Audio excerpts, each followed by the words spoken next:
So let me share with you a little of my story. So I grew up with generations in my family. If you thought of the generations of men in my family, these are the words that would have came to pass. Drunkenness, sexual immorality, marriage, yet infidelity, divorce, not great relationships with children, and often abandonment of relationships with children. When my dad married my mom, my dad had already been married one time. My dad had 6 kids from that marriage. Between him marrying my mom, there was another lady he was in a relationship with, and there was a 7th child. My mom and dad got married, and they had 2 other children, me and my brother. I don't remember my dad ever really talking about his kids, never seeing them. He didn't have a relationship with any of his kids. I saw my dad growing up as a young boy. I saw my dad treating my mom as if she were a piece of dirt. I saw my dad cursing my mom out many days till she was crying. I saw my dad coming home drunk and treating me and my brother any old kind of way. When I became 4 years of age, 5 years of age, my mother went back to work, and it left a lot of time for me to be home with my dad. My dad didn't change his lifestyle. He continued to do what he did. My dad would go out with his friends, and he would drink, and I would see this man who treated my mom as if she were a piece of dirt. I'd see him out with other women, treating them as if they were queens. And I would see my dad leave from these bars where he would have his young sons and go into these homes and going down hallways with women, doing things with them that I knew that as a married man to my mom that he should not be doing. As my dad would go to do that, he would let me and my brothers look at pornographic magazines. And on the way home, my dad would say to my brother and I, never let a woman know everything you do. Never let her know everything you have. Always keep you some spare money on the side, and always keep a spare woman on the side. So imagine a 7, 8-year-old boy, the picture that I was getting of what it meant to be a man, what it meant to be a husband, what it meant to be a father, the distorted views I had of sex, the distorted views that I had of marriage. My mom and dad got divorced at 11 years of age, and it was the happiest of times and the saddest of times. Even though my dad wasn't the man he should have been, I love my dad. I long for the love of my father. And when my mom and dad divorced, it hurt deeply. But my dad wasn't around. I started going to church when I was 8 years of age with my grandmother. And when my mom and dad divorced, my mom started going to church. Well, my mom starts going to church after coming out of this relationship where she was just verbally abused and not treated as the queen that she is. And there's a man at church who takes an interest in my mom. The only thing is this guy is married. He has 5 kids. He is the minister of music at the church. And from the time I'm 11 years of age until the time I'm 18 years of age, I see this man coming over to my house in an adulterous relationship with my mom. My dad didn't know the Lord. This guy knows the Lord. The same messages I was getting from my father are the same messages I'm getting from a man who is supposed to be a man of God, who's leading the people of God in the singing of praises of God. And yet he is treating marriage, family, as if it's a trivial thing. As a teenager, I began to hang with my friends because my mom's working, my dad's not around. I have friends that are beginning to have sex, and yet I'm not having sex. But in many regards, my heart is becoming so defiled because I'm looking at pornography, and I'm watching movies I shouldn't watch, and I'm listening to music I shouldn't be listening to. And this is kind of the lot of my life. I graduated from high school at 18, and in light of all of that, I graduated with honors. And I actually thought college was going to be the magic ticket that would change my life. I thought that I'd get a college degree, and everything I experienced in my family, college would be the ticket to make it change. I never thought that Jesus would be the ticket to make it change because I saw people in the church who didn't live different from the people who were outside of the church. So I didn't think that there was really an answer in Jesus. So when I graduated from high school, I graduated from church, and I wasn't thinking much about God. Had never been in a sexual relationship. I was a virgin, but my heart was defiled. And like I said before, I had such a warped perspective of marriage, sex, fatherhood, family, and even a warped perception of God. And I had 2 goals when I went off to college. I was going to get a college degree, and I was going to be successful. And the other was along the way I was going to have fun. And part of having fun was eventually I was going to end up having sex with a young lady, and that was kind of a goal that I had. Second year of college, got into a relationship with a young lady. because of the brokenness of my family, the hurt and loss of my dad not being there, the years of my mom kind of being away as well because of the relationship and work. And I was a kid who was starving for love. Get into the relationship with this young lady, and the relationship became sexual very quickly. But I thought we were doing it because we loved each other. I loved her. She loved me. That's what I thought. A few months afterwards, she comes to me and tells me news that I wasn't ready to hear and wasn't thinking that I would hear. She tells me, David, I'm pregnant. And she says to me, what are we going to do? So in my mind, college is the ticket to my future, right? So in my mind, I'm not ready to be a dad. I don't know how to be a dad. I'm not ready to be a husband. I don't know how to be a husband. I am not dropping out of school to do that. And she's from a single parent home as well, and I didn't think it was right that she should drop out of school. So I rationalized, and I told her that I think that the best thing for us to do is to have an abortion, because we love each other, right? We have our future. We can get our college degree. Later on, we can have kids. Why ruin that now? That's what I told her. And at the time, I thought that that was the brightest idea. And we actually told our mothers that she was pregnant, and our moms asked us what we were going to do. And we told them exactly what I just told you. And our moms looked at us and said, you know what, based on where you are, yeah, we think that's a great plan that you have. And so we decided she'd get an abortion. Well, she has the abortion during the summer of our college years. I live in Cleveland is where my home is. Her home is in Philadelphia. We're not even together. But every day from the day that she asked me, she kept asking me another question. She kept saying to me, David, do you think this is the right thing to do? I thought we had agreed that this was the right thing to do, but every day she was asking me, do you think it's the right thing to do? And every day I would say to her, yes, I think it's the right thing to do. But every day my yes would be a little slower to her. So the day that she goes to get the abortion, we're in different cities. I'm the one who's telling her this is the thing that she should do, but I'm not even man enough to get on a plane and to fly to this other city so that I can go with her. I'm not man enough to get in my car and drive 6 hours to go and be with her. So her mother is driving her to the abortion clinic. But that morning before she goes, she asked me the question one more time. David, do you think that this is the right thing to do? And I could hear in her voice that she was scared. And I paused. But yet I said, yes, I do think it is the right thing to do. Well, she goes and she has this procedure. And I talked to her later that evening. And she is so traumatized. She's crying so profusely. I can't even understand what she's saying. She's trying to describe to me what happened to her. And I'm sitting there and I'm saying, this is a young lady I said that I loved. And I have caused her so much pain. Even though I wasn't a follower of God, I wasn't a follower of Jesus Christ, I knew it wasn't a blob of tissue. I knew that I was actually making a decision to sacrifice my child for my own life. I sacrificed my child on the altar of my education because that was the God that I was worshiping, and I sacrificed my child on that altar. I thought in a short time she would be fine. I thought the relationship would be okay. She just needed some time. We'd be fine. Now, that didn't happen. In a short time, the relationship ended. And now my heart is broken because now it's the loss of this relationship. There's the guilt of what I've done. And for the next 7 years of my life, this is what my life was characterized with. I was depressed.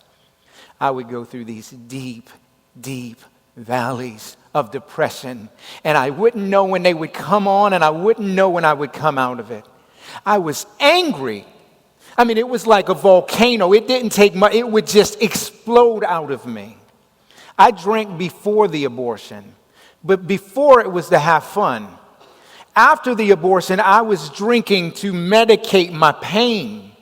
I was drinking to forget about the sorrows and the cares of my life.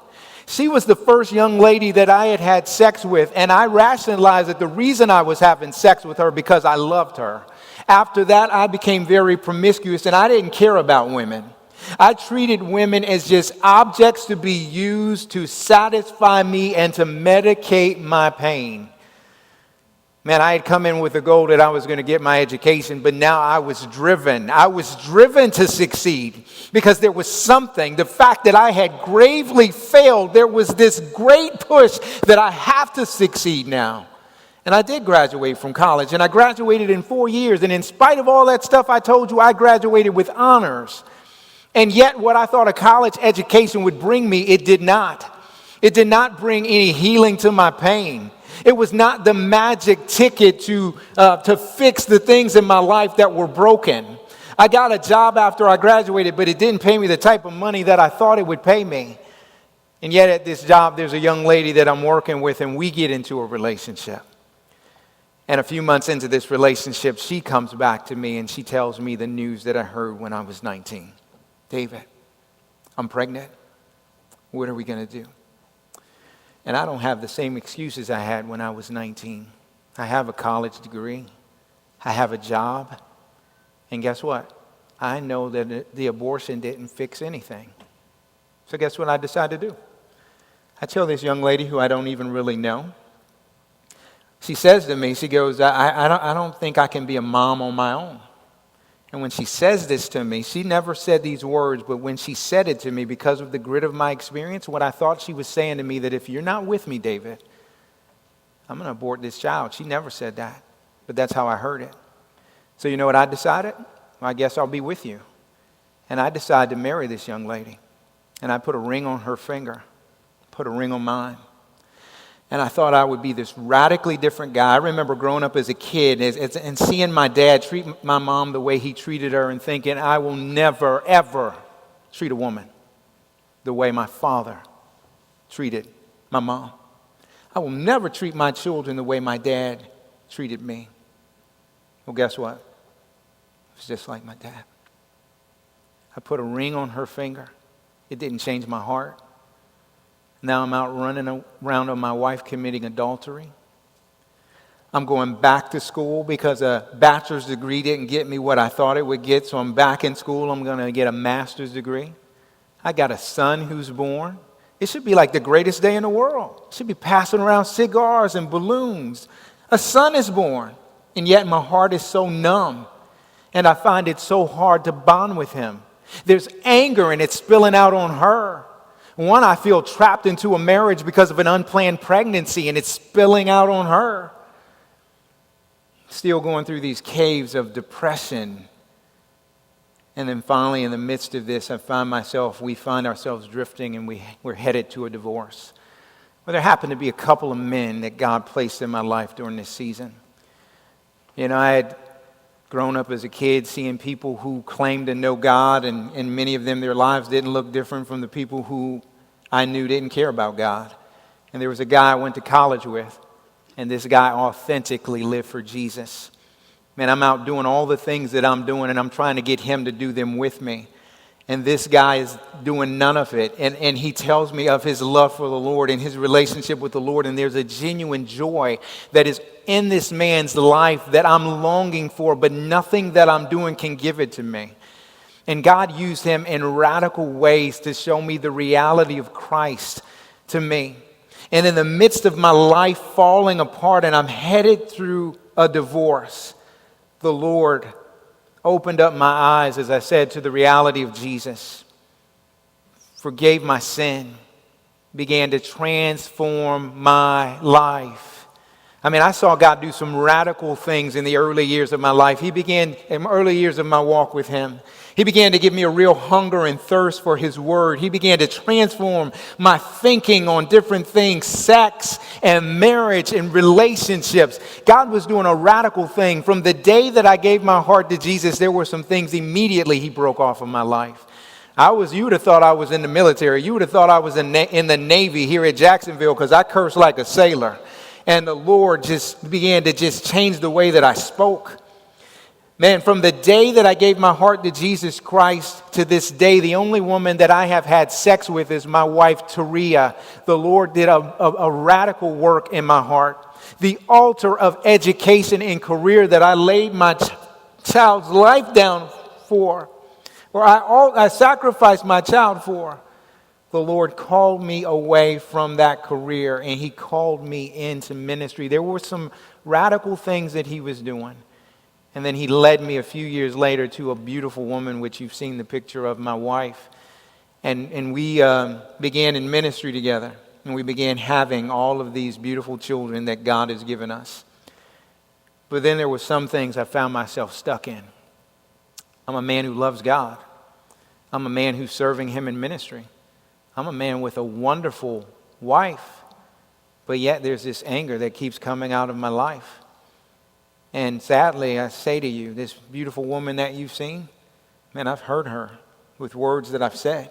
I've hurt her even with my hands at times early in our marriage. There was this depression that I would go through. My wife would say she felt like everybody had to walk on eggshells because we don't know when you're going to go down and we don't know when you're going to come up. That some people thought I was bipolar from the way that I acted. I'm in ministry and it's supposed to be about God's glory. But there's still this drive in me to succeed because there's been a tragic fail in my life. And so many times I'm preaching to people about Jesus, but really it's about David. And it's really about people seeing David more than it is about God being glorified in and through my life. When there were major decisions that had to be made, I would be absolutely paralyzed to make those decisions. And then as we're having all these beautiful kids, I would find it hard to bond with my older kids. What was going on in my heart? Well, about 8 years ago, I would always share. I've always been open to share my testimony, and so I would always share. Ever since the time I came to know Jesus, my wife knew from the very beginning of our relationship that abortion was a part of my story. She knew all about the sexual immorality. She knew about the adultery in my relationship with my previous wife. She knew about all of it. And so I was always open to share that. And so I was sharing with a gentleman some of my story, and he said, there's a man who's praying for you to speak at a banquet that they're having. And I said, well, how do you know he's praying for me? He said, well, he's a development director at a pregnancy center, and he's praying for a black man who has abortion in his story, who is now pro-life, who has a sports-related tie. And I was a chaplain of the Cincinnati Bengals. And he goes, David, I think he's praying for you. So I give this guy a call, and he says, David, I would love for you to share, as a man who's been through abortion, about the Lord's forgiveness to those who have gone through abortion. And so I said, yeah, I would be open to share that. As I'm preparing to speak, I knew that God had forgiven me of everything that I'd done. Abortion, divorce, sexual immorality, everything. I knew that Jesus' death on the cross and the blood that he shed was sufficient for every sin that I had ever committed. But as I went, I had never really thought about what I had done as a 19-year-old teenager. I had never thought about the weight of what I had done. I had never thought about the heinous nature of the wicked sin that I had been complicit of in my decision with my girlfriend to abort our child. And that began to lay on me heavy. And yet at the same time, the grace of God began to wash over me in ways like I had never imagined it before. And so I go to speak that night. And I get this sense from God that it wasn't about me speaking at this as if I've spoken at other places.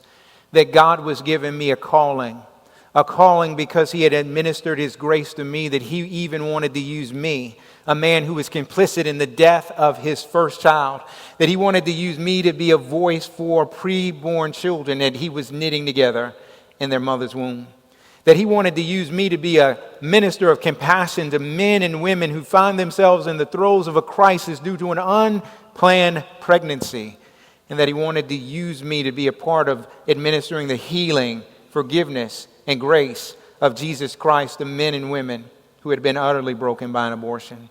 So I shared that night. And at the place where I shared, there just happened to be a guy who had done anecdotal research on the effects of abortion in men. So he comes up to me afterwards, he gives his card to me, and he goes, David, give me a call. I give him a call, and he says, you know what? My wife and I, as we were speaking the other night, we believe God's going to use you in some great and mighty ways in this arena. But I have a question to ask you. How have you allowed Jesus to heal the wound of abortion in your heart? I thought it was a silly question, and it was 20-something years ago. I've known the Lord for 15 plus years. Of course he's healed the wound. That's what I thought. But he said, can I send you a booklet called Fatherhood Aborted? Could I set you up with a pregnancy counselor, a male counselor, to go through an abortion recovery Bible study? I said yes. He sends this book. I start to read this book, and there were things that I had been dealing with for years. Never connected the dots that these things that I had been dealing with were from the effects of an abortion. Went through this abortion recovery Bible study, and the Lord began to minister healing and grace and forgiveness to me that I didn't even know that I needed for my soul. He began to deal with the anger and the depression. He began to deal with my identity, because I was still looking at my identity from the performance and the things that I had done. And so I would walk around feeling like a failure, instead of realizing that my identity was in Christ and I had a Father who loved me. And it was because of Christ, and his grace was because of God's great love for me, and it wasn't about my performance, and it began to change my life.